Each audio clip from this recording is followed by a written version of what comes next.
Мы приступили к формированию новой государственной политики в сфере противодействия незаконному обороту наркотиков и лечения наркозависимости.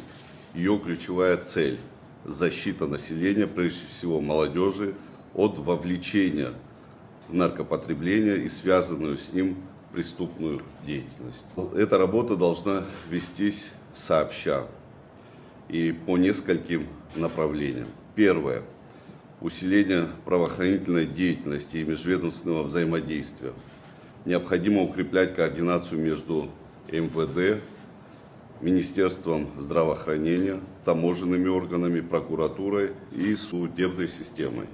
Особое значение имеет развитие взаимодействия с российскими коллегами в части оперативного обмена информацией и пресечения каналов поставок наркотиков. Второе.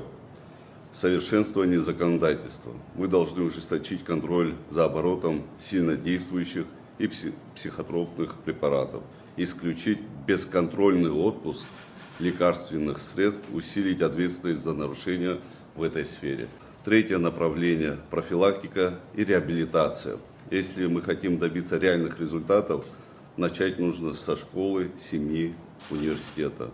Формирование устойчивого иммунитета к наркотикам – это вопрос воспитания, просвещения и ответственности в целом всего общества.